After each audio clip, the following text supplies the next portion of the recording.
2026 by Jean-Paul Gaultier. Welcome back. You're still with the press preview, and Susie and Sebastian are still here as well. And we're going to start this half with Prince Andrew.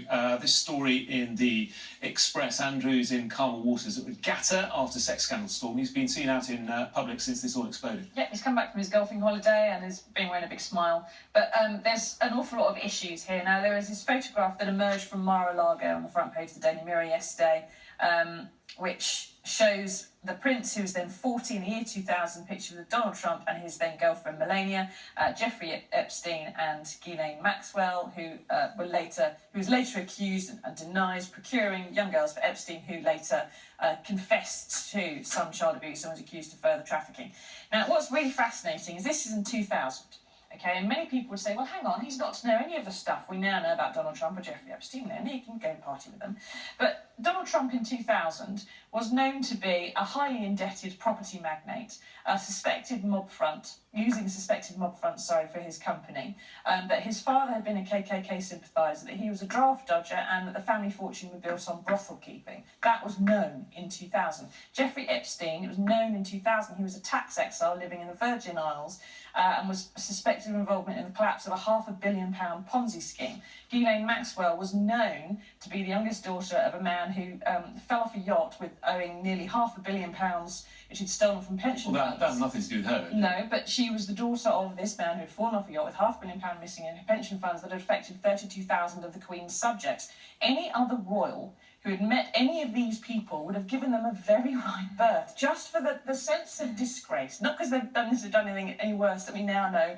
Donald Trump, the things he's said about women, the things he's said and done to migrant children in Mexico. And he does say he made no error of judgment in befriending Epstein, doesn't he? But he also denies, of course, all the other lurid allegations. Epstein's home was first raided and accused of abusing a 14-year-old in 2005. He admitted in a plea deal in 2008 a solicitation of a minor. He served a prison sentence, and it wasn't until 2011, after having negotiated a loan for his ex-wife, who admitted a gross error of judgment, that Andrew finally cut all ties with him. And it's only in 2019 now, we know there's so many these allegations about sex trafficking, and he's still calling it media speculation. It's a criminal conviction for child rape.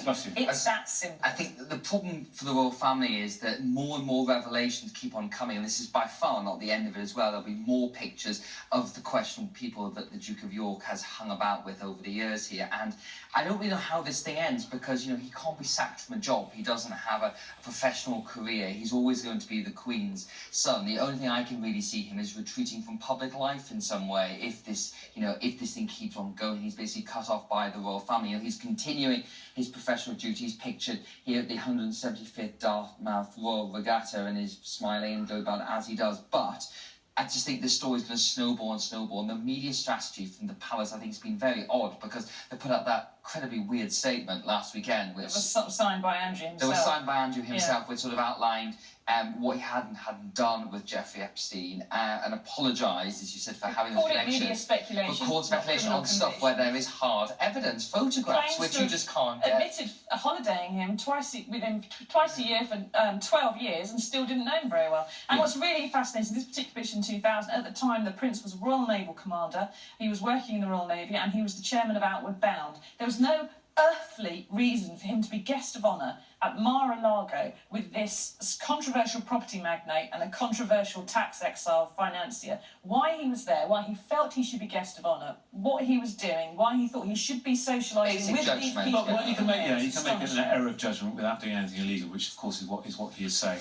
Listen, very quickly, we're going to stay with royal matters. The Daily Mail, what a lottie of school outfits. Little